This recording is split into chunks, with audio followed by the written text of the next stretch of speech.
El título de la charla es Las políticas públicas educativas de Argentina vistas desde la movilidad social ascendente. Me parece que este es un concepto que nos va a permitir leer, leer el pasado y leer el presente, porque, digamos, si no resulta muy difícil decir qué es lo que se parece a lo que imaginamos correcto y qué es lo que no se parece a lo que imaginamos no correcto. Una lectura de las políticas públicas educativas requiere de un marco conceptual de referencia que sea compatible con la doctrina partidaria. La movilidad social ascendente es mi herramienta de trabajo. Según un viejo diccionario de sociología reimpreso por el Fondo de Cultura Económica ya por 1974, la movilidad social es el movimiento de personas de un grupo social a otro. Los cambios en estatus social se denominan verticales, hacia arriba o hacia abajo. La movilidad vertical, según ese mismo diccionario, es el movimiento de individuos o grupos enteros de un estrato social a otro ascendiendo o descendiendo, define el diccionario. Y la movilidad social ascendente se ha roto en la Argentina desde los 70 y la medimos en términos de indicadores socioeconómicos. Y consecuentemente, y esta es una afirmación personal mía, se ha roto en la educación. La literatura política de los últimos años ha gastado ríos de tinta y gigas para definir la igualdad de oportunidades. Muchas veces el radicalismo ha participado de esas elaboraciones. Entre paréntesis digo, todo el debate alrededor de la cuestión del mérito y la meritocracia está vinculada con este tema de la igualdad de oportunidades. Es la búsqueda de la igualdad de oportunidades la que debe movilizar las construcciones de políticas socioeconómicas y educativas de la UCR. Es más, tal concepto de igualdad se padece con la doctrina partidaria. En realidad, esta es una discusión que en la Argentina recién se está dando, pero que han preocupado a los franceses, que tienen un texto que se llama Repensar la justicia social contra el mito de la igualdad de oportunidades, escrita por un autor, François Dubet, de Editorial Siglo XXI, cuarta edición del 2011, que es muy interesante porque escribe desde adentro de una Francia que ha venido practicando diferentes opciones igualitarias y que pone en duda, desde adentro de la propia política francesa, la ventaja de la igualdad de oportunidades si se pregunta si es lo mismo que la igualdad de posibilidades. Y para refrescarnos un poco la memoria como radicales a los que somos más viejos y a los que son más jóvenes para por lo menos socializar la información, ya en 1972 los convencionales nacionales por la provincia de Buenos Aires del Movimiento Nacional de Renovación y Cambio, entre los cuales estaban el ruso Karakachov, presentaron al cuerpo máximo del partido un documento sobre las cuestiones educativas en el que, entre otras cosas, se afirmaba que el sistema educativo es repetidor de las desigualdades de origen. Y esto se vincula con mucho de lo que los docentes decimos cuando hablamos de los circuitos de fragmentación. Dime a la escuela primaria a la que vas y te diría a la escuela secundaria y tu destino en la terciaria o en la universidad. A eso se refería el viejo documento del año 72 cuando hablaba de las desigualdades de origen. ¿Qué quería decir? Que no todos estamos en la misma línea de largada, que no es lo mismo el Chaco, es decir, una escuela rural en el Chaco, en el norte santafesino, o en el Chaco, que una escuela rural inclusive en la provincia de Buenos Aires, que no es lo mismo una escuela rural que una escuela periférica urbana, o que una escuela urbana que no haya sufrido el deterioro de los cambios de matrícula que ha caracterizado a todas las viejas escuelas primarias de los pueblos de la provincia de Buenos Aires, por ejemplo. Y creo que este tema debe estar enlazado necesariamente con la movilidad social descendente, porque la pospandemia seguramente la va a agudizar. Todos estamos hablando hoy del desgranamiento de las cohortes de las escuelas primarias y secundarias, de la dificultad de los pibes de inicial de vincularse con las salas a partir de la actividad vía Zoom o vía teléfono, como se pudieran conectar. Y entonces me parece que ahí está un poco el problema que nosotros nos confundimos cuando debatimos acerca de la igualdad de oportunidades. En realidad, la igualdad de oportunidades es un fenómeno social donde según los tiempos históricos hay igualdad de oportunidades en la sociedad o no. Y yo creo que en la Argentina desde los 70 para acá esa igualdad de oportunidades viene en retroceso y por lo tanto impacta sobre el sistema educativo y sobre esos que yo llamé los circuitos de circulación de los alumnos entre escuelas que atienden sectores sociales con necesidades básicas insatisfechas y sectores sociales con necesidades básicas relativamente satisfechas o satisfechas plenamente según sea la circunstancia. Y esto tiene un impacto, sin lugar a dudas, en el rendimiento escolar de nuestros alumnos, en el cumplimiento de las expectativas de logro y toda la terminología que caracteriza al quehacer docente los últimos 20 o 30 años. Entonces, hay que seleccionar las herramientas doctrinarias y conceptuales y ello requiere de una alta responsabilidad y coherencia, salvo que estemos de acuerdo con practicar el tacticaje del tanteo. ¿Qué quiero decir con eso del tacticaje del tanteo? Y probemos a ver qué pasa si con esta experiencia pedagógica, con esta línea de intervención resolvemos algunos problemas, con lo que en realidad lo que estoy diciendo es que la planificación indicativa se ha perdido en la Argentina, se ha perdido en la educación y está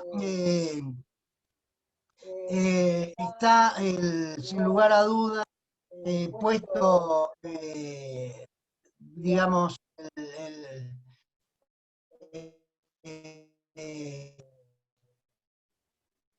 objetivo está en llegar, no importa lo que hacemos. Tenemos una utopía para la sociedad, iremos en una dirección. Si nos alcanza con llegar, iremos en otra. Por eso creo que hay que interrogarse y con nosotros a la UCR. Por ahí leí en el chat alguna pregunta relacionada con el neoconservadurismo y los 70. A mí me parece que sí hay que ver algo del neoconservadurismo y después lo podemos ver en una de las intervenciones de las próximas charlas, porque lo vamos a ver en detalle. Estaríamos hablando del periodo previo al 73. Estaríamos hablando, ni siquiera, cuando yo digo 70 me refiero a los 70 antes del 76. Y quiero aclararlo para que, digamos, para no inducir a confusiones. Yo creo que la pérdida de la movilidad social ascendente es un proceso previo, inclusive, al de la dictadura militar más sangrienta que tuvimos. Creo que viene de antes, inclusive antes del 73 y de Cámpora y el regreso de Perón al poder. Creo que está fuertemente vinculada con las primeras políticas neoconservadoras, que son las de Krieger-Bacén en los 70, en la época de Onganía, Levington, Lanusse, aunque todavía el neoconservadurismo no estaba claramente identificado desde el punto de vista conceptual. Entonces, este marco conceptual de la movilidad social ascendente y el debate alrededor de la igualdad de posibilidades o oportunidades serán las herramientas que nos van a acompañar a lo largo de las 5 charlas que vamos a dar, que van a ser viernes de por medio, en el horario que Claudio ha planteado y que si ustedes quieren modificar, yo estoy disponible, no tengo problema de horarios, él me presentó como abogado y docente, y yo digo, soy abogado y docente doblemente jubilado. Así que quede claro que no estoy en actividad, administro mi propio tiempo, así que estoy libre desde ese punto de vista. Por razones obvias, me parece que es muy importante empezar estas conversaciones con una pregunta, porque muchas veces nosotros no la hacemos y pareciera que la tenemos contestada, o viene de arrastre de nuestra generación de primaria, según los años que tengamos. La escuela pública argentina es laica. En realidad, yo creo que este tema de la laicidad está vinculada con la movilidad social ascendente desde el origen y está vinculada con muchas de las cosas que pasan en el sistema educativo, particularmente con los diseños curriculares vigentes y con las orientaciones que suelen imprimirse desde los ministerios de educación. ¿Qué es el laicismo? Según el diccionario de la Real Academia Española, el laicismo es la doctrina que defiende la independencia del hombre o de la sociedad, y más particularmente el Estado de toda influencia eclesiástica o religiosa.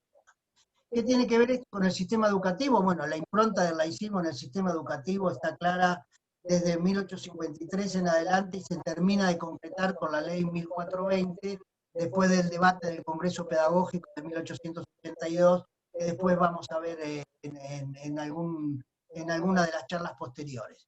Pero esta es la definición del laicismo que da el diccionario, aunque el diccionario está vilipendiado y las reglas de la Real Academia. El otro día escuché a algún amigo que hablaba de declarar la independencia de las reglas de la Academia Española para justificar la E del TODES. En realidad, no hay dependencia de la Real Academia. Lo que hay es una construcción histórica de cada lenguaje y la impronta del castellano en la Argentina es mucho más fuerte que en México, que en Chile, que en Brasil, y no hay ninguna duda de que hay modos de construcción del lenguaje que nos remiten a la Real Academia inevitablemente. Según la misma fuente, el libre pensamiento es la doctrina que reclama para la razón individual independencia absoluta de todo criterio sobrenatural en materia religiosa. ¿Qué fue primero, el libre pensamiento o el laicismo? Primero fue el libre pensamiento, ninguna duda. ¿Por qué? Porque fueron los que rompieron los cánones académicos de sus respectivos tiempos históricos. La primera mujer matemática, Hipatia de Alejandría, es el primer ejemplo claro de esa ruptura. Hipatia de Alejandría muere entre dos fanatismos religiosos, entre el fanatismo religioso del catolicismo en crecimiento, con el obispo que después fue San Cirilo, y las verdades reveladas del Talmud. Es decir, si alguno vio la película Ágora, que es una reconstrucción libre de la historia de Hipatia,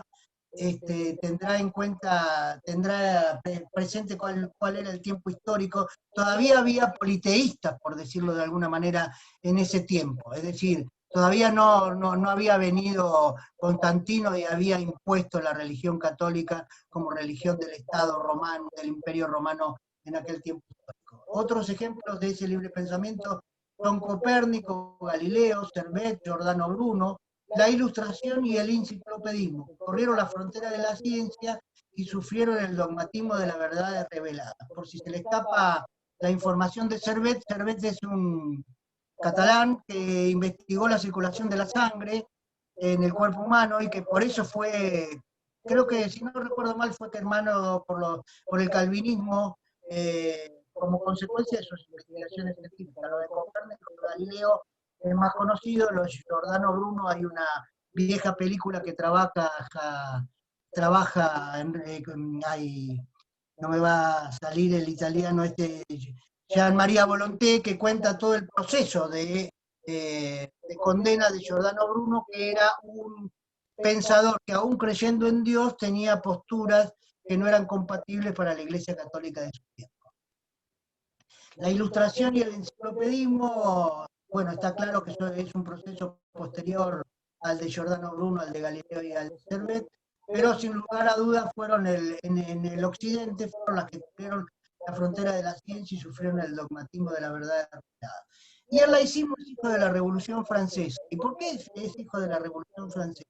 Porque un sector del Estado llano, que eran los sans-culottes, los sans-culottes quiere decir, para decirlo en criollo, sin calzón, sin calzoncillo, porque debajo de pantalón no tenían nada, debajo de la pollera no usaban nada, era como el gaucho sin chiripá, para ponerlo en criollo, era como el gaucho sin chiripá, el poncho y al aire, parecían escoceses, digamos, por decirlo de alguna manera. Los sans-culottes incluyeron el reclamo de aprender a leer y escribir en la lista de los reclamos de la Revolución Francesa. Y a partir de allí aparece el sistema público de educación a cargo del Estado. Este tema no es menor, porque en realidad hasta entonces la escuela tal y como nosotros la conocemos como institución no existía. Estaba la escuela de los conventos para algunos pocos, porque no todos los sacerdotes leían y escribían, y si no, recuerden el nombre de la rosa, la prohibición del libro, el libro prohibido, el libro envenenado, la idea de que el saber debía ser controlado y concentrado en pocas manos. Entonces, ni siquiera la nobleza que participa de la Asamblea de los Tres Estados en la Revolución Francesa, ni siquiera toda la nobleza sabía leer y escribir. O sea, había nobles leídos y nobles brutos. Y el tema de la educación, el tema del aprendizaje de la lectoescritura y de las primeras operaciones matemáticas, constituía un reclamo de los sectores más desposeídos. Porque en realidad, ustedes recuerden que en Francia la revolución se arma, el detonante fue el aumento del valor de la sal, palabra de donde viene salario, porque en realidad era una moneda de cambio en el pasado. Y ¿por qué era importante? Porque la sal permitía conservar los alimentos. Era parte del proceso de pelea contra el hambre, por decirlo de alguna manera. Así que tenemos el libre pensamiento como antecedente del laicismo, el laicismo como expresión de la herencia revolucionaria de los franceses, que empiezan a aparecer las primeras escuelas públicas, con un maestro no confesional, porque los maestros hasta entonces eran confesionales, cualquiera fuera la confesión religiosa de la que estamos hablando. No estamos hablando en particular de la Iglesia Católica, Apostólica y Romana, sino que ya en Europa se había producido todo el proceso del protestantismo, todo el proceso del calvinismo, todo el proceso de las guerras fratricidas por la religión, en realidad guerras de religión, la guerra de los 100 años y demás, por lo que en realidad tenemos un escenario de poca paz en Europa y de manejo de los saberes desde una concepción absolutamente centralizada que dominaba los saberes importantes de aquella época.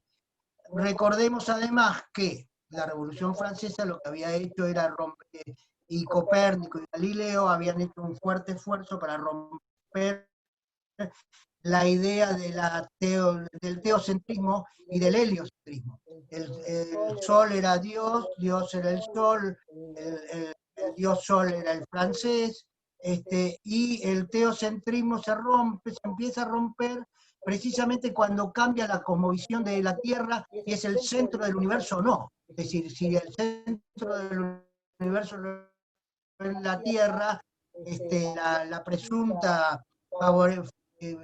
decisión de Dios de favorecer a la Tierra respecto a los demás planetas desaparece y hay todo un horizonte nuevo que se abre a la investigación de los científicos de aquel tiempo.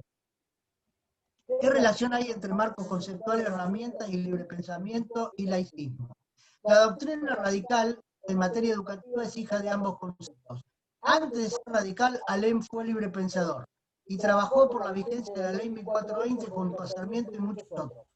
Ambos dejaron como herencia el laicismo de esa ley y de muchas más. La ampliación de los derechos es una de las utopías librepensadoras y laicistas. En otro de los encuentros veremos esta saga del laicismo en el sentido amplio no escolar.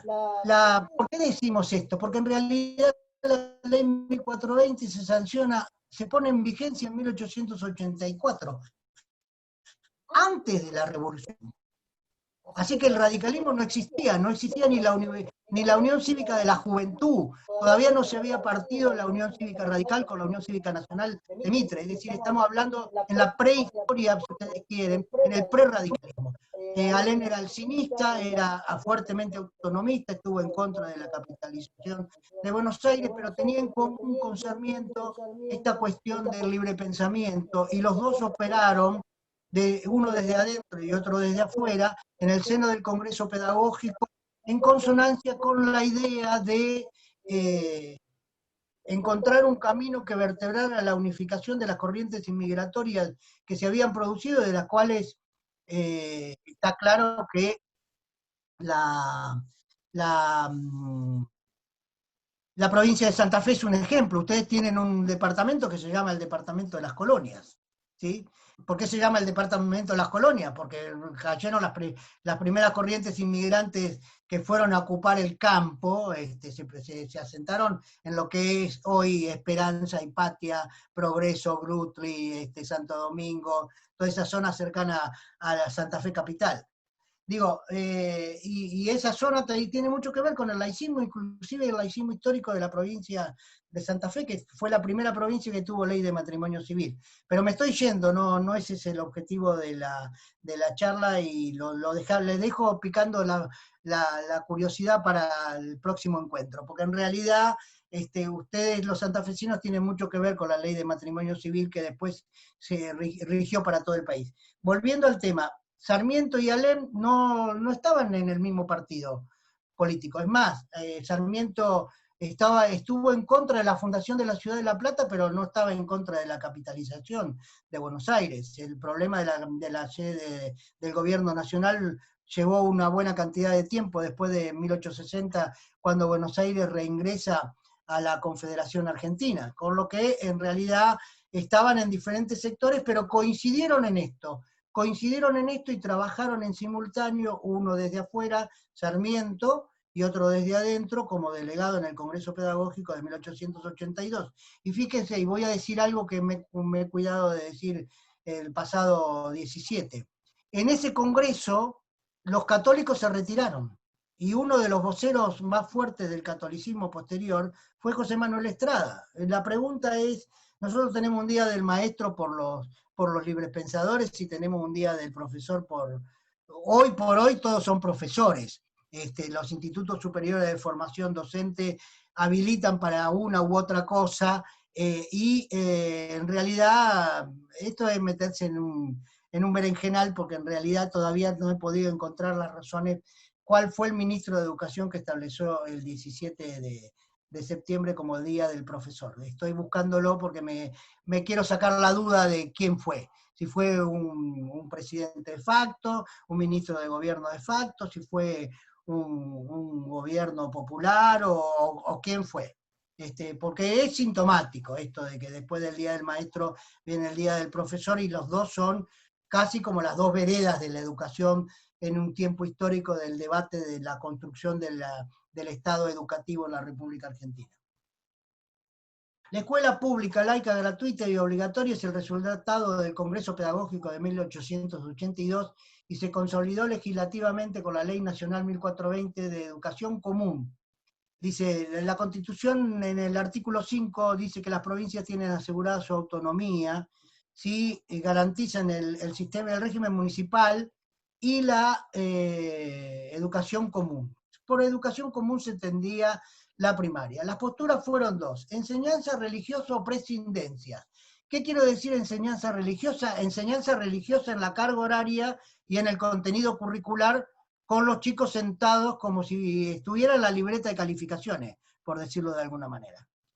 En tanto que la prescindencia, que fue la que en definitiva salió del Congreso, lo que significó es que aquel grupo familiar que quisiera instrucción religiosa debía pedirla y debía hacerse fuera del horario de clase, es decir, para no obligar al resto del curso a participar de un proceso que de última es propio de la catequesis, por decirlo de alguna manera, porque una cosa es la educación religiosa y otra cosa es la historia de las religiones, que ha sido un intento de convalidar la presencia de lo metafísico en las escuelas, pues particularmente en las primarias. Los ingleses dicen que se pelean por la plata de los subsidios del Estado, particularmente en la primaria, porque en la primaria es donde hay que tomar la mente de los niños y formatearla en una dirección o en otra. Sarmiento y Alem sostuvieron junto a muchos otros la presidencia en línea con el artículo 2 de la Constitución Nacional. ¿Cuál es el artículo 2? El artículo 2 de la Constitución Nacional es el que dice, el que afirma que el gobierno nacional sostiene el culto católico, apostólico y romano. Sostener no significa declarar a la religión como oficial. Por lo tanto, sostener implica una cuota de presidencia. Cuando el artículo 19 de la Constitución Nacional consagra el principio de reserva, o cuando el preámbulo que recitaba Alfonsín habla de bajo la protección de Dios, fuente de toda razón y justicia, no habla de un Dios en particular, es el Dios en el sentido más amplio posible, que es el Dios que abarca todas las religiones e incluso las no religiones, las doctrinas, como la de Buda, la de Confucio, el brahmanismo, cualquiera de las concepciones que caracteriza al Oriente, al Extremo Oriente, por decirlo de alguna manera, o todos los sintoístas, la Tse y toda esa concepción que viene del extremo de Japón y de China. De modo que el artículo 2 habla de el sostener el culto católico, apostólico y romano. Y eso explica por qué, entre otras cosas, desde Onganía para acá, les pagamos los sueldos a los obispos con el equivalente de un salario bastante alto de la justicia. No es poca plata la que cobran los obispos.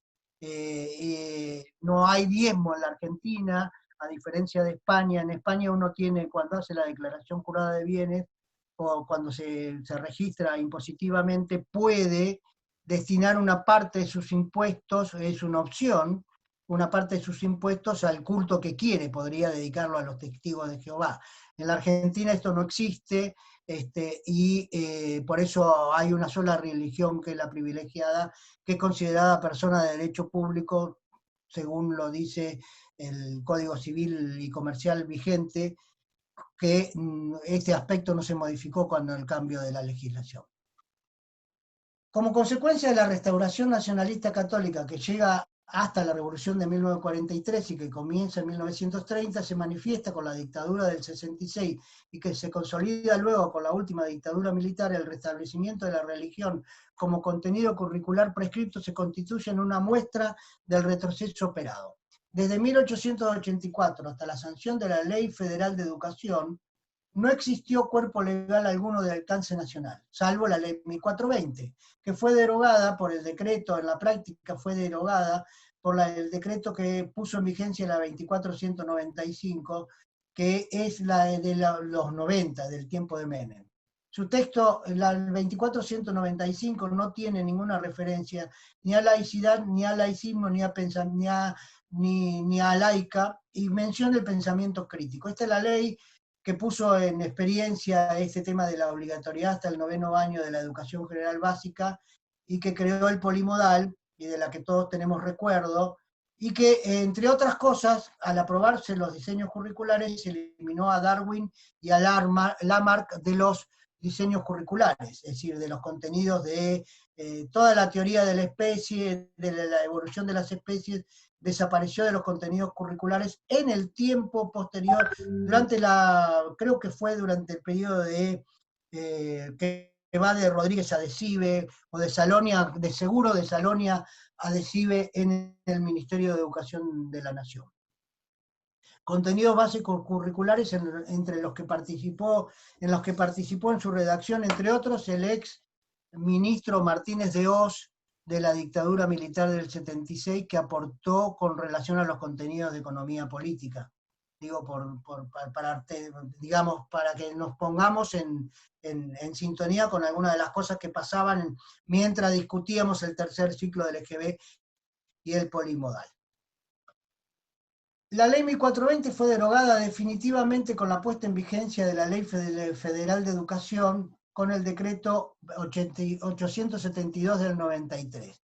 Pero había sido derogada con anterioridad en dos ocasiones. En la primera con el decreto ley 18.411, barra del 43, firmado por el ministro Gustavo Martínez Zubiría, que es un autor que está claramente vinculado con las concepciones de la derecha católica en la Argentina. Si yo no recuerdo mal, su seudónimo era Hugo Guast, y escribió un famoso 1810, ahí Ignacio asiente con la cabeza, escribió un famoso 1810, que es la relectura contra la idea del primer gobierno patrio de la primera junta del 25 de mayo. Era la lectura prohispana, por decirlo de alguna manera. Después fue derogada por la ley nacional aprobada por la Cámara de Diputados y Senadores de la Nación, 12.978 en el 47, por una intervención directa del Poder Ejecutivo Nacional para su aprobación. Es decir, cuando estoy diciendo intervención directa del PEN, estoy hablando de la intervención directa del presidente Perón en el año 47, que concurrió a la Cámara de Diputados para convencer a los más díscolos que que resistían la posibilidad de la vuelta de la enseñanza religiosa. Cualquier tipo de análisis, ahí tienen un sitio web que lo pueden rastrear, que tiene esta información que estoy poniendo a disposición de ustedes. Y un detalle interesante, la vuelta de la religión católica a las escuelas, porque no volvió la otra religión que no fuera la católica, significó que una importante cantidad de alumnos fueran sacados del aula a la hora de dictar religión por pedido de los padres. Y voy a nombrar uno en particular, que fue ministro de Educación de Alfonsín, que es Jorge Sábato, criado en la localidad de origen de todos los sábatos, que es Rojas, en la provincia de Buenos Aires, segunda sección electoral, cerquita de Pergamino. Y él contaba, yo recuerdo haber tenido alguna reunión con él en el ministerio, y él contaba que lo sacaban a él y a la judía del pueblo al patio a la hora que el cura entraba a dar religión, porque esta es la otra cosa, no es que la religión la daba un profesor, la daba la confesión religiosa. Y esto, digamos, si las prácticas pedagógicas eran discutidas en aquel tiempo histórico, yo recuerdo haber aprendido el catecismo preconciliar del Vaticano II de memoria, y me quedaron grabadas algunas definiciones sobre las virtudes teologales, por ejemplo, de fe, esperanza y caridad, claramente repetidas de memoria. La ley actual, la 26.202, tampoco tiene ninguna referencia a la laicidad o el laicismo y solo menciona el pensamiento crítico. Y la verdad que la ejecución de los diseños curriculares está en manos de las provincias, y las provincias son bastante laxas en controlar este tema del pensamiento crítico y de los procesos de enseñanza-aprendizaje que se va desarrollando en cada aula. Y convengamos que los niveles de supervisión no están pensados ni preparados para este tipo de cuestión, porque están más para verificar lo burocrático administrativo que para efectivamente hacer la orientación pedagógica que muchos de los colegas docentes y compañeros docentes necesitan y esperan. ¿Por qué es importante la voz? Porque si no están en la ley, está en la estratosfera, está sometida a discusión. Esto habilita el avance de los sectores que persiguen utilizar la escuela pública para construir modos de pensar acríticos. Que esto está muy de moda en este tiempo, ¿no? Esto de pensar acríticamente. Y también limita la búsqueda de justicia y el reclamo a las autoridades de aplicación, que son las jurisdicciones provinciales y de la Cava. ¿Qué quiero decir con esto?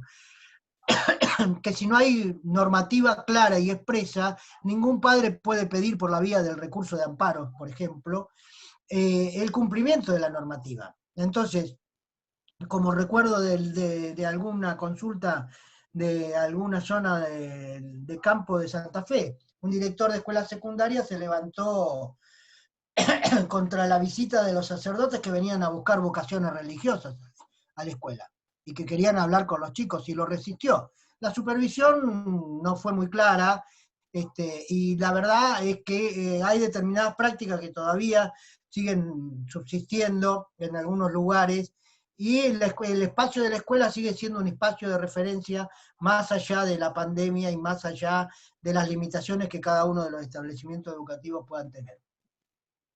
Veamos rápidamente la situación provincial, las diferentes situaciones provinciales.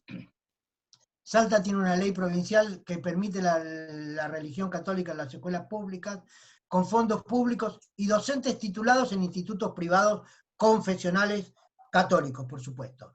Hubo un conflicto con padres que llegó a la Suprema Corte de Justicia de la Nación. La Suprema Corte de la Justicia de la Nación dijo que tenía que revisar. Algún grupo librepensador acompañó el reclamo de los padres. El Instituto Laico de Estudios Contemporáneos funcionó como amicus curiae. ¿Qué quiere decir esto? Pudo participar de una audiencia pública en defensa de la postura de los padres. En Salta teóricamente están revisando, pero para muestra basta un botón. Hace poquitos días en el Facebook apareció una aclaración del obispo de que el señor de la salud de Salta se limita a intervenir en caso de terremoto y no tiene nada que ver con la posibilidad de frenar la pandemia. Debe haber sido porque algún pasado de vuelta salió con el señor de la salud. Después tengo una anécdota sobre cómo se preparan para el terremoto en las escuelas de Salta con relación a esto. Pero no es lo importante. Tucumán, la Constitución Provincial asegura la enseñanza religiosa a pedido de los padres en las escuelas públicas. Está funcionando la enseñanza religiosa. La Pampa, la Constitución Provincial asegura la enseñanza religiosa a pedido de los padres en las escuelas públicas. No conozco experiencias importantes, pese a que suelo ir a una localidad de La Pampa 2 o 3 veces al año, a una intendencia de un pueblo pequeño, relativamente pequeño, no tengo data de que allí se practique. La ley provincial de Córdoba dejó la religión optativa fuera del horario normal, en una postura muy parecida a la ley 1420, pero no menciona quién afronta el pago de los dictantes. Creo que no está reglamentada. Y la provincia de Santa Fe tiene una ausencia marcada de ley provincial de educación. Yo he participado de alguna actividad que los correligionarios me han invitado para contar la experiencia de los consejos escolares de la provincia de Buenos Aires, pero la provincia de Santa Fe no tiene ley provincial de educación, no la tuvo cuando implementó.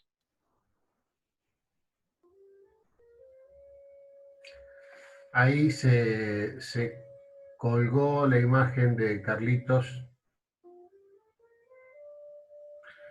y aprovecho, Carlitos Sedey. Bueno, ustedes me escuchan, Marcelo, Betty, ok. Se colgó la imagen de Carlitos para todos, evidentemente. Hasta ahora viene bien. Yo lo que hice, les cuento, que yo desaparecí y aparecí entre todo esto, yo lo que hice, bueno, ahí se fue Carlos. Le di la coadministración a Carlos para ver si él, desde su administración, podía subir las filminas. Para mí, lo estuve escuchando, hay que seguirle el hilo, y es muy interesante. Yo entendí, por lo menos lo poco que puedo llegar a entender yo, entendí casi todo.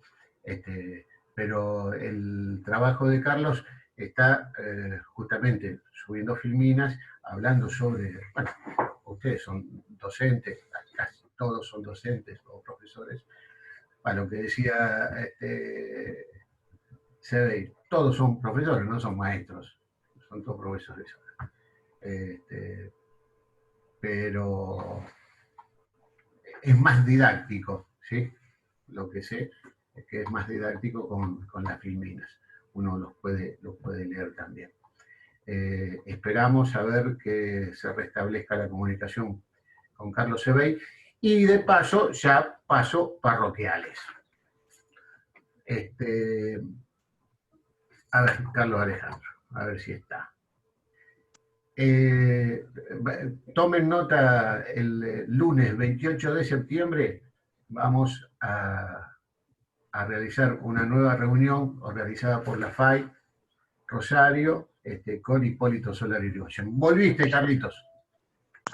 Sí, pero ¿me escuchás? Sí, te escucho, sí. Bien. Escúchame, yo les decía a los amigos y a las amigas que yo te puse como coadministrador. Quizás a lo mejor ahora puedas vos, desde tu lugar, subir las filminas, porque les contaba a ellos y a ellas esta cuestión de tu trabajo con las filminas, que vos, mientras vas dialogando, vas contando el tema de las filminas. Está bien. ¿Okay? Estoy tratando, a mí se me cortó. Se te cortó la conexión. Yo te admito ahora, ok.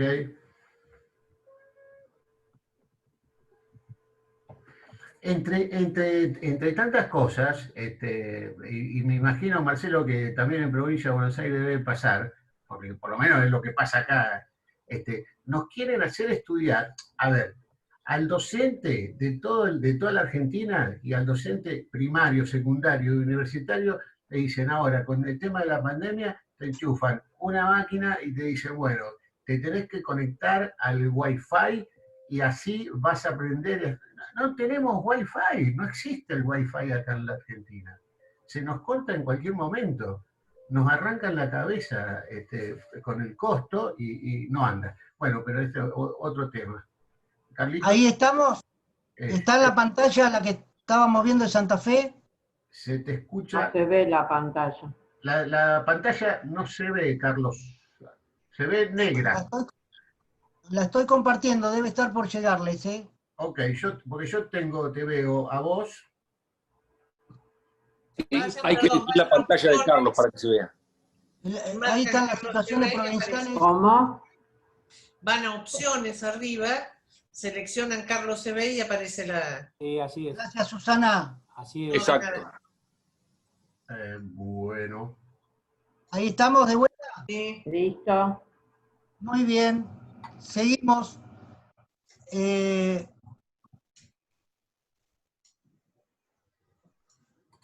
me escucha? Sí, perfecto. Bien, Claro. perfecto. Sigo. Entonces estamos hablando de la provincia de Santa Fe con un agregado, que no solo que no hay ley provincial de educación, sino que además la Constitución define a la provincia como católica, apostólica y romana. Si ustedes leen el texto, es increíble, ¿no? Porque es una constitución de 1950 y pico, del tiempo en que de la UCRI. Yo recuerdo que algún convencional constituyente fue profesor mío en la Universidad del Litoral, o era profesor de la Universidad del Litoral, porque yo lo tuve a Rousseau ahí en Rosario, al viejo Rousseau, en Derecho Constitucional. La verdad que es una... ¿Sabés qué, Claudio? Desactivame el audio de la compu, porque tengo retorno y yo no lo puedo... Ahora sí, está perfecto. Okay. ¿Qué organiza? El artículo 3 dice que Santa Fe, la invencible Santa Fe, es católica, apostólica y romana, lo que quiere decir que fue bautizada. Tomó la comunión, recibió la confirmación, contrajo matrimonio y le van a dar la extrema unción de los enfermos si alguna vez desaparece como provincia.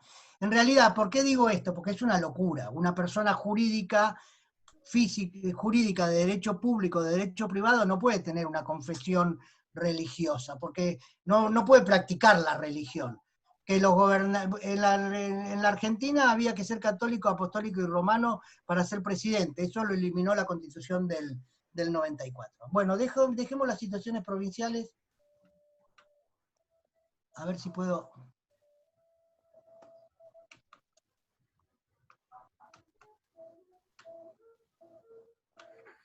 En la provincia de Buenos Aires no hay ninguna ley que proteja, que plantee la laicidad. Lo único que hay es un decreto provincial del 2011, final del gobierno de Scioli, que en su artículo 193 prohíbe la colocación de símbolos religiosos o de partidos políticos en el ámbito de los edificios escolares, excepción hecha de las escuelas de gestión privada confesionales con relación a los símbolos religiosos. Este artículo nunca ha sido cuestionado ni atacado judicialmente por ningún grupo de padres. Está vigente y teóricamente funcionando, aunque en las postrimerías del gobierno de la segunda presidencia de Cristina, hubo un intento muy fuerte de utilización de las escuelas por parte de algunas de las organizaciones juveniles vinculadas al oficialismo, so pretexto de la solidaridad, pintar las escuelas y demás. Y llegaron a subir algunas banderas no nacionales a los mástiles y esto provocó la reacción de la comunidad de muchas pequeñas localidades del interior de la provincia. Basta un decreto provincial para asegurar la laicidad, es insuficiente, porque puede ser derogado por otro decreto, o sea, queda sujeto a la decisión del gobernador, y porque es inferior en jerarquía a una ley, y la ley provincial de educación de la provincia de Buenos Aires tampoco registra la palabra laica, la 13688 fue dictada en poco tiempo de la ley nacional, y habla también de pensamiento crítico. ¿Qué hace falta? Como con mínimo consagrar en la actual ley nacional 26.206 el principio de la laicidad educativa, sin perjuicio de los cambios en otras leyes nacionales, como el Código Civil, que ya se modificó y que no cambió en esta cuestión del viejo artículo 33, inciso C, creo, que incluyó a la Iglesia Católica como persona de derecho público. La pregunta ¿es compatible con la patria potestad compartida, el divorcio vincular, el matrimonio igualitario, el derecho a la identidad de género, la ausencia de toda definición sobre la educación laica en las escuelas públicas? En realidad pareciera que en otros campos de las relaciones civiles, digamos, de la relación de la sociedad civil internamente, la patria potestad es eso, el divorcio vincular es eso, el matrimonio igualitario es eso, se ha avanzado, pero no se puede avanzar en esta cuestión de la laicidad. Es como si fuéramos progresistas para algunas cosas sí, pero para otras cosas no. Y yo no tengo ninguna duda que el laicismo está en la línea de los programas progresistas que deberían sostener las legislaturas provinciales y por supuesto el gobierno nacional. Para terminar, yo quiero traer a colación una frase de Víctor Hugo, que es el famoso Víctor Hugo de la literatura, el de Los Miserables, que tiene un discurso pronunciado en la Asamblea Nacional Francesa, porque fue diputado en la Asamblea Nacional Francesa, en el proceso de la restauración borbónica, al final de la restauración borbónica, cuando hubo un intento de restablecer la enseñanza religiosa en las escuelas francesas. Y él tiene esta frase: yo declaro la libertad de enseñanza, pero también quiero la vigilancia del Estado, y como yo quiero esta vigilancia efectiva, quiero el Estado laico, exclusivamente laico. Me parece que esta frase es muy clara, al igual que esta otra que fue un pensador que formó parte de la resistencia francesa contra los alemanes, que dice: certidumbres racionales o científicas, voracidad divina me arrastraban a un dogma, a una intolerancia, a una servidumbre. Llegado el caso, a la violencia y al odio. La duda me traía de vuelta a la tolerancia, a la libertad, al amor. Fíjense que Manuel Daster dice la duda, no dice la certeza. Con lo que en realidad lo que está diciendo es que nosotros debemos permanecer en permanente interrogación con nosotros mismos. Y yo los invito a que esa interrogación la hagan con relación a este tema de la movilidad social ascendente, de la igualdad de las posibilidades y de la igualdad de oportunidades, recordando aquel documento de Renovación y Cambio de 1972 que decía que el sistema educativo argentino es repetidor de las desigualdades de origen, porque hoy sigue repitiendo las desigualdades de origen, y seguramente esas desigualdades de origen se van a profundizar después de la pandemia, socioeconómicas, no solo educativas, y esto va a generar una profunda huella en el cuerpo social de la Argentina. Muchísimas gracias, estoy a disposición para las preguntas.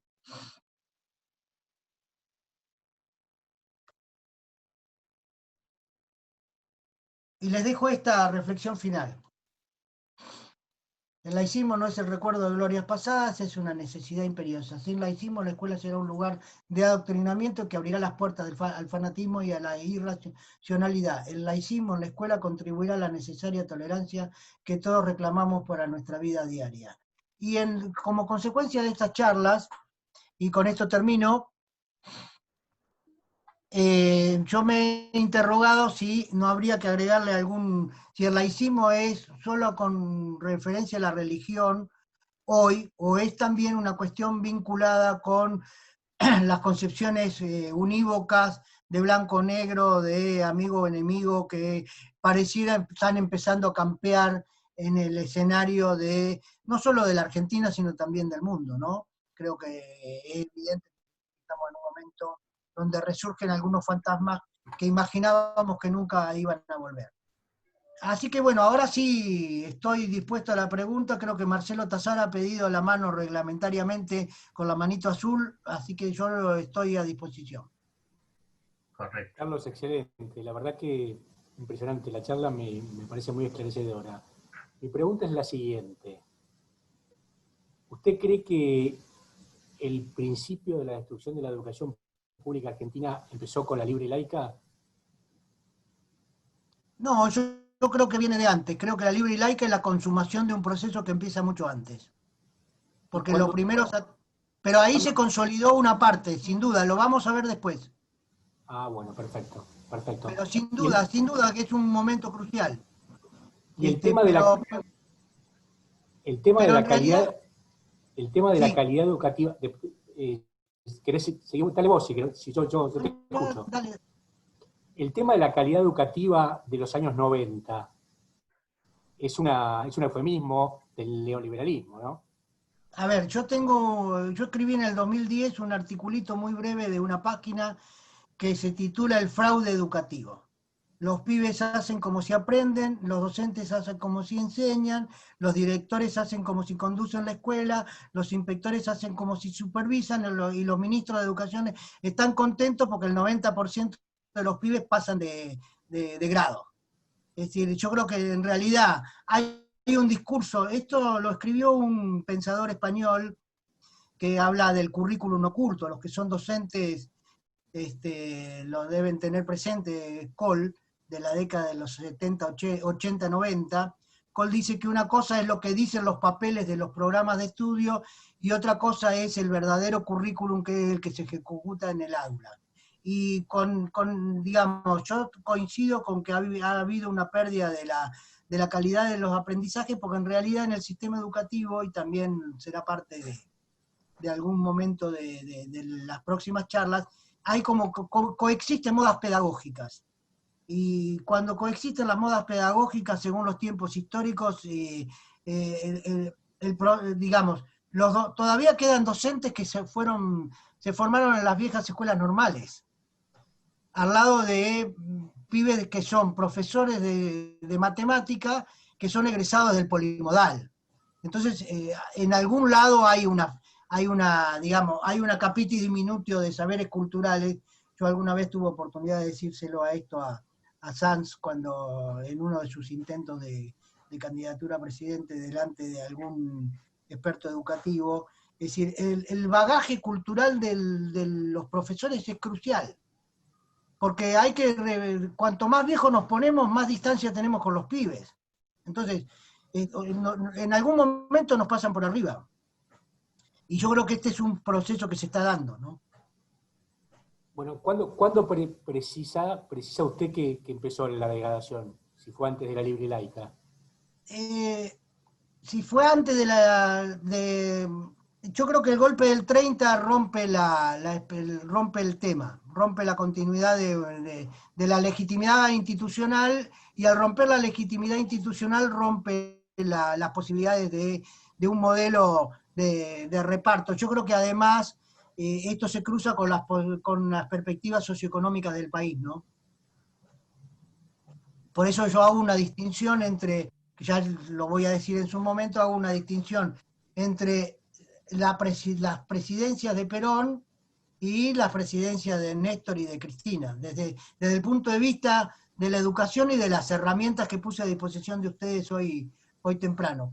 Para mí no son lo mismo. No digo ni que son buenos ni que son malos ninguno de los dos. Para mí no son las mismas prácticas, ni la misma construcción, ni la misma preocupación por alguno de los temas educativos. En esto sé que provoco algunas rispideces, pero es lo que pienso. Muchas gracias. Gracias, Marcelo. ¿Alguien con consulta o opinión? No solamente consulta, sino una opinión.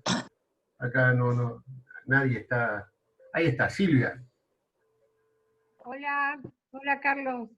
Hola Silvia, ¿cómo estás? Bien, gracias. Realmente, como siempre, un placer escucharte. Yo había hecho un comentario en el grupo con respecto a Salta, diciendo que no, que justamente por no separarse del catolicismo no aplican la ESI. Exacto. Eso era un comentario, sí, la verdad que es bastante, Salta es realmente una ciudad una provincia tan extremadamente católico, muy a pesar de la historia que vivieron con los que lo quisieron evangelizar. Pero bueno, la pregunta es, a lo mejor me salgo un poco del título, pero ¿cómo seguimos después de esto donde vos comentabas que hay algunas prácticas que creíamos que no se iban a volver a escuchar ni a ver, pero estamos viendo muchas, donde se niega constantemente el regreso a las aulas, donde que pasen sin puntaje, no hay, ahora la palabra que se está usando no es meritocracia, se acusa al gobierno de la ciudad de querer que se contagien los pobres porque no tienen acceso. Es muy preocupante el futuro de la educación. Gracias, un cariño como siempre. Gracias, Silvia. Gracias, Silvia. Saludos a los amigos de Vicente López. Vi por ahí algún pelado dando vueltas. Sí, sí. Hay unos cuantos. Un abrazo para el pelado. Pero no, en realidad me parece que son varios temas al mismo tiempo. Creo que este tema de la vuelta a la escuela lo tratamos en la última charla de las 5, pero lo que puedo adelantar es que no se puede, digamos, el Ministerio de Educación de la Nación es un ministerio sin escuelas. Las provincias son las que controlan los sistemas educativos. Después de la transferencia del 94, esto es así. Entonces, son los ministros de Educación de las provincias los que deben definir la vuelta a la escuela, y yo creo que en esto hay que partir del supuesto, que es un dato de la realidad, de que no todas las localidades ni todas las escuelas están en lugares iguales. Creo que no. Por ejemplo, yo conozco un proyecto de los amigos de algún amigo de Entre Ríos, de Concordia, que plantea un protocolo de vuelta a la escuela en lugares pequeños, en escuelas rurales, que en la provincia de Buenos Aires no sería tan difícil de armar, porque vos pensemos que hay escuelas rurales de 1, 2, 3 alumnos, en edificios que son del viejo plan mercante, aquellas casas de techo a 2 aguas, de fibrocemento, que incluían la casa del director, que por lo menos las que yo conozco tienen como mínimo 2 salones y una galería cubierta, con lo que en realidad espacio para hacer el aislamiento y dictar clase habría. Me parece que la decisión de las gobernaciones justicialistas ha sido dejar todo en manos del Ministerio de Nación, y esto creo que se constituye en un error. Tampoco se puede volver alegremente en lugares como Gregorio de la Ferrer o los Polvorines en el conurbano. Creo que ahí la cuestión es mucho más importante, y en realidad lo que yo he aprendido de todos estos Zoom de los últimos tiempos es que hay un problema, y es que los gobernadores, entre otras razones, y esto se veía palmariamente en el encuentro con los correligionarios de Córdoba, los gobernadores no quieren asumir la responsabilidad de la plata que no han gastado en la escuela, en la reparación de los edificios. Pensar en una vuelta a la escuela sin entrar a ver cómo están es una locura. Es decir, 6 meses de los cuales 4 fueron de otoño, significa canaletas tapadas por las hojas en los techos, significan baños tapados por los restos que quedaron de la última vez, porque además recordemos que venimos de las vacaciones, así que es como que las escuelas están sin usarse desde diciembre del año pasado. No es verdad que es desde marzo, porque el inicio de clase fue casi inexistente. Entonces me parece que hay que pensar una vuelta a clase planificada, claramente planificada, con, ahí José Antonio Artusi está poniendo un enlace que por algo lo pone relacionado con el COVID. Si a alguno le interesa, la oficina de la UNESCO en Santiago de Chile organiza algunos seminarios alrededor de este tema que se pueden ver en YouTube, que son abiertos. En realidad la vuelta, Francia volvió tuvo que cerrar algunas de las que había vuelto. Italia fue noticia esta semana porque estaban volviendo. Y ahí aclara José de qué se trata, que no es interesante lo que significa la pérdida en función de la inversión personal, por decirlo de alguna manera, de cada uno de los futuros egresados de cualquiera de los sistemas. Esto por un lado. Por el otro lado, el tema de la promoción automática, en realidad, nosotros mantuvimos, la promoción automática ahora se llama continuidad pedagógica. La continuidad pedagógica viene de antes del gobierno de Macri, se mantuvo en los acuerdos del Consejo Federal para el primero y el segundo año de la primaria. Es inevitable el solapamiento del ciclo lectivo 2020-2021. El problema es que cuando digo solapamiento digo que se están poniendo uno arriba del otro, y es como que en un año, el año que viene, si volvemos a algún tipo de normalidad que nadie sabe cuál es, va a haber que establecer algunos criterios curriculares. Uno no puede, en realidad me parece que los ministerios de educación deberían estar trabajando en esto, además de la vuelta a clase como está planteando Cava, que busca recuperar a los pibes que no están fuera de la conexión. Imaginémonos si están fuera de la conexión los pibes de Cava, cómo será en el resto del país, qué pensar en el Chaco Profundo, qué pensar en Misiones, entre Oberá y San José, qué sé yo. Ni hablar del conurbano, ni hablar de las grandes ciudades del interior de la provincia, como los cinturones de Mar del Plata o de Bahía Blanca. Y esto no se resuelve con el esfuerzo docente. Es insuficiente, porque el esfuerzo docente no elimina la distancia. Y además no es parejo. Creo que hoy estamos asistiendo a docentes que se esfuerzan y a docentes que se esfuerzan menos. Y algunos que casi no se esfuerzan. Sí. Y creo que esto va a generar más dificultades todavía a la hora de la vuelta a esa normalidad que no sabemos cuál va a ser. Esto es lo que tengo para decir rápidamente para no contar demasiado de la última charla. Pero hay un problema previo, y es que yo lo contesté y con esto termino, con la intervención anterior. El problema es que venimos de pérdida de capacidad, de calidad de aprendizajes. Y entonces es sobre llovido mojado. En realidad es como un aluvión, es como que creció el río de montaña y se está llevando los pocos saberes. Yo digo, el sistema educativo le brinda a los pibes en las escuelas en los últimos 15, 20 años un barniz de saber, un barniz de mala calidad que se destiñe con la primera lluvia. Entonces la madera se pudre y el pibe no se incorpora a ningún lado, y creo que la pandemia lo que ofrece es la posibilidad, de la que no veo síntomas de que así sea, de discutir todos los temas, porque en realidad hace 25 años que barremos bajo de la alfombra un montón de temas: la formación docente, la organización escolar, el mantenimiento de los edificios, las características de los comedores. Es decir, la pandemia ha aumentado, ha profundizado la inclusión, como ahora la inclusión es el bolsón. Antes la inclusión era estar en el edificio de la escuela. Y la inclusión sin saber es mentirosa, porque después el pibe se va de la escuela y lo poco que aprendió lo perdió en la esquina cuando se dedica a darle a la birra, ¿no? Me parece que Sí. Tengo una pregunta o dos. Seguramente Ignacio pidió la palabra. Betty, vos también. Betty. ¿Yo? Sí. No, por ahora no, lo dejo para la próxima. Vamos, Ignacio, entonces.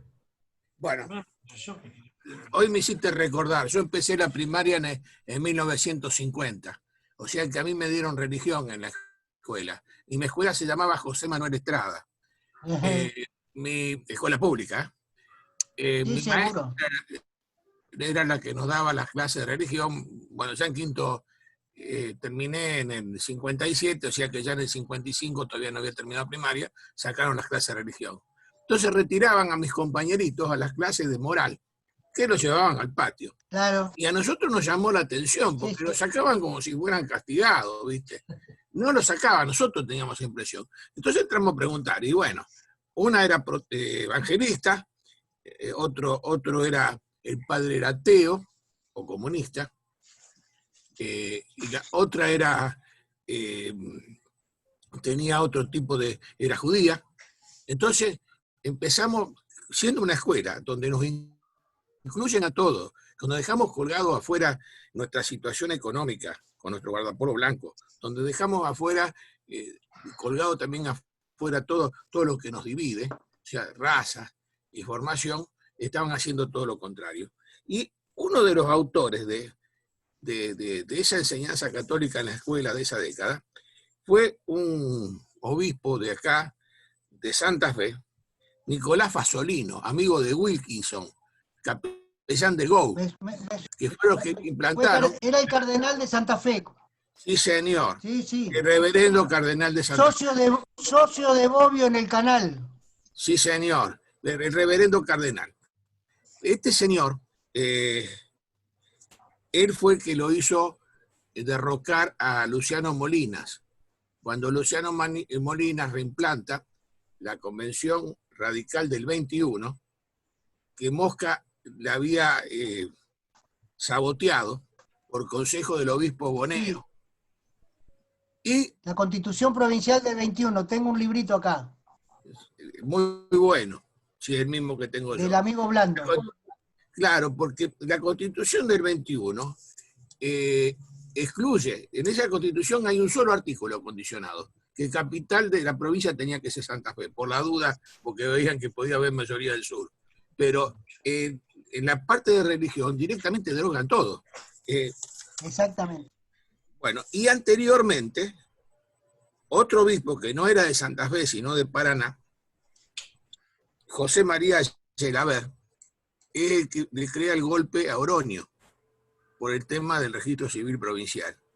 O sea que eso va con, perdón que lleve el tema a la parte, pero nada más que para mostrar la escena de la religión en nuestra provincia con respecto a la educación. Rosario no tuvo obispo hasta después de 1930, porque cada vez que querían poner un obispado había una manifestación de anarquistas, libre pensador y tutti le biocchi que se oponían porque decían que la religión traía atraso, traía oscuridad. De todas maneras, creo que la religión está mucho más evolucionada que en mi infancia. No lo sé porque no soy practicante. Tienen alguna actitud, ¿viste? Cambian un poco para no cambiar, a lo mejor. Pero es eso. Yo nada más quería hacer ese aporte personal. O sea que mi vida me llevó a tener ese tipo de esa experiencia de enseñanza primaria. Y bueno, y la enseñanza secundaria, que es de otro tema que va a tratar vos, la laica y la libre, ¿no? Pero, ya llegaremos. Por eso ahí, cuando sacamos la moneda de $1 como objeto de ataque a los cosacos. Nada más, no, quería aportar eso. Los capicúa. Sí. El sándwich de montura. Los capicúa. Sándwich de montura, ¿viste? Caballo, montura, caballo. Gracias, Nacho. De nada. ¿Alguien otro, algún aporte, algún comentario? ¿Consulta? ¿Mary? No. Yo quería hacer una consulta. Buenas noches. Martín. Sí. Dale nomás. ¿Qué tal? Muchísimas gracias por permitirme estar en esta reunión. Se disfrutó mucho, se aprendió mucho y me gustaría dos cosas. Primero, que en estos momentos ya me tengo que retirar, tengo otra reunión por Zoom que ya está comenzando, a la cual no puedo faltar, pero me gustaría saber si a través de Ignacio Lozada usted me puede enviar la grabación de esto, de lo que quede de la reunión, por lo menos. Pero con todo gusto, uno se lo va a entregar al compañero y amigo Lozada. Que llegue bueno, a tus manos. Le agradecería. Compatriota, como decía Jaureche. Que llegue a tus manos. No soy compañero, ¿eh? Bueno, Bueno, al hermano Ignacio, va. Y la próxima reunión sería el viernes que viene, no, el otro, dentro de 15 días.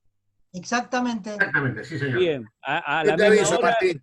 en una misma sala, digamos. En la misma sala, con la misma contraseña, todo igual. No, ya vamos a dar un nuevo ID, y vamos a tratar de que no sea tan caótico. Bueno, perfecto, perfecto. Bueno, muchísimas gracias. Bueno, Muy amable por todo. Solo era eso. Gracias, Muchísimas Martín. gracias. muchas Hasta gracias, luego, Martín. hasta luego. Muchas gracias, Martín.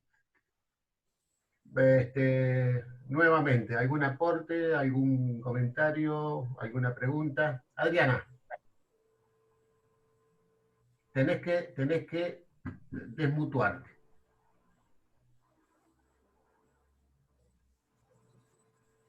A ver. ¿No la podés liberar vos desde como administrador? Abrí tu micrófono, Adriana. Ahí está, ahí Esta. Ya Ahí está. está. No, lo que quería simplemente aportar es que en casi 30 años de docencia estatal, tanto provincial como municipal, muchas veces estuvo presente la religión a través de sacerdotes que bendecían banderas, que ponían piedras fundamentales, virgencitas en los edificios. O sea, siempre apareció la religión. Bueno, simplemente eso quería decir. Gracias, Adriana. Un aporte con relación a eso. El decreto 2299 de la provincia de Buenos Aires eliminó la bendición de las banderas y planteó que en su caso, si la institución educativa la quería hacer, debía ser una bendición ecuménica. Es decir, con todas las religiones de los pibes de la escuela. Y por si fuera poco, además agregó el principio de reserva frente a la jura de la bandera para los testigos de Jehová, porque ya había habido un fallo de la Corte Suprema de la Nación que le reconocía el derecho de no jurarla, y está incluido en el decreto que está vigente. Desde ese punto de vista, ese decreto, aunque se puso en vigencia por parte del gobierno de Scioli en el tiempo de que él hacía una solicitada Dios me acompaña o algo así, que aparecía con su señora de entonces, Karina Rabolini, en una solicitada de una página en el diario. Pese a esa definición pública, el decreto está vigente y no tuvo modificaciones desde el 2011 hasta ahora. Y teóricamente, si el instrumento de interpretación de la vida de cada una de las instituciones educativas, porque también establece las responsabilidades, misiones y funciones de los directores, de los secretarios, de los vices, de los pañoleros, de las escuelas técnicas, digo, de los preceptores, de los jefes de biblioteca, está todo, digamos. Uno tiene un conflicto institucional y puede revisarlo a la luz del decreto, que en una provincia tan extensa como la nuestra contribuye a un mínimo de criterio unificado. Y se aplica a todos los niveles y todas las modalidades, así que no hay distinción entre primaria y secundaria, excepción hecha de los diseños curriculares, por supuesto, ¿no? ¿De qué año es el decreto, Carlos? Del 2011, 26 de diciembre del 2011, el boletín oficial de la provincia de Buenos Aires. Ok. Decreto 2299. Bueno, gracias, Adriana. ¿Alguien más? ¿Comentario? ¿Aporte? ¿Vos me escuchás, Claudio? Con voz clara de metal. ¿Eh? Por supuesto. Ah, bueno. No, quería preguntarle si va a tratar el tema de enseñanza laica, enseñanza libre, en alguna de las charlas que va a dictar. Así será. Bueno, buenísimo. Gracias. Gracias, Betty. ¿Alguien más? ¿Alfonso?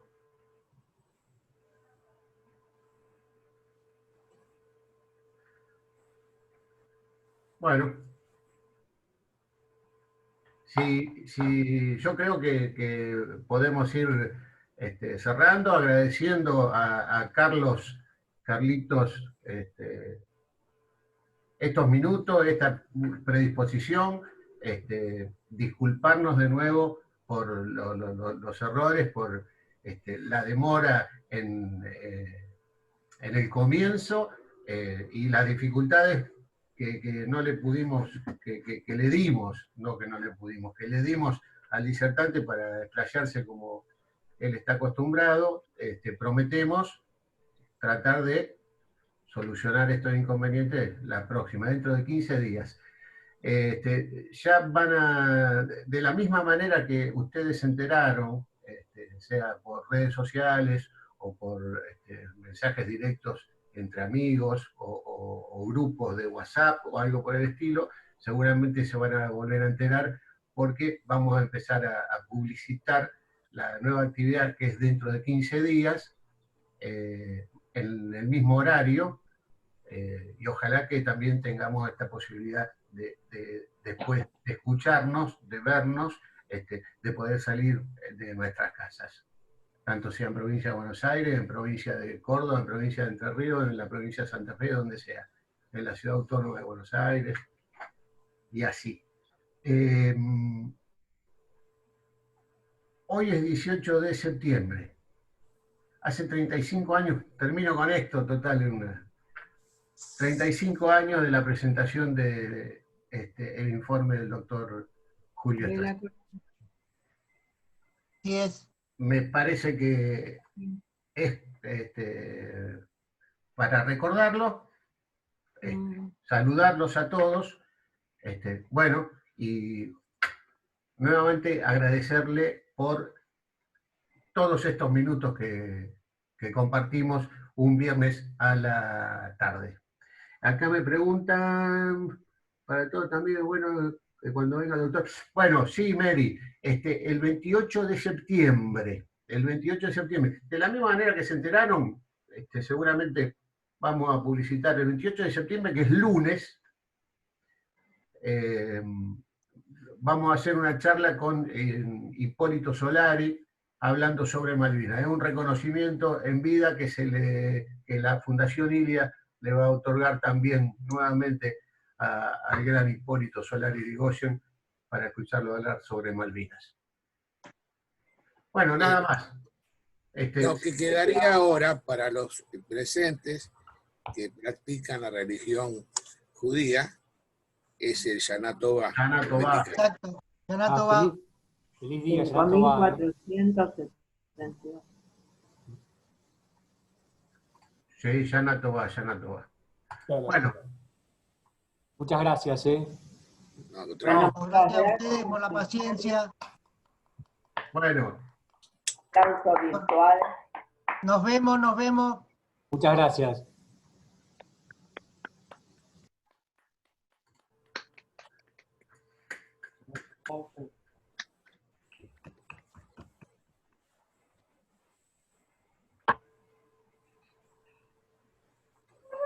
Vamos a... Yo voy a tratar de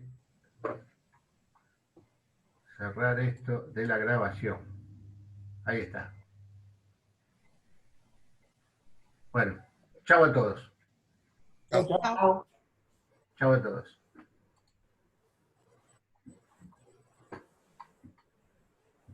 Ahí está, se cerró la grabación. Era por grabar. Bueno. Sergio, viste que salió al final. Salió muy bien, Claudio. Bien. Sí. Salió. Un poquito de computación. Es que somos todos arriba de 50, ¿viste? Para no decir más. No pasamos. Claro, ¿qué pasa? No pasamos. En la clase de computación vamos para atrás nosotros. Vamos para atrás. Sí. Bueno, saluditos. Bueno. Chau. Chao, Carlitos, ¿sabe ahí? Chao, Rata. Gracias. Chao. Nos vemos. Chao, Adriana. Chao, Roberto. Chao. Bueno, Carlitos. Bueno, Sergio, un abrazo grandote, loco. Un abrazo, viejo. Seguimos. Hablamos. Abrazo, Carlos. Cuídense. Sí, señor, ustedes también.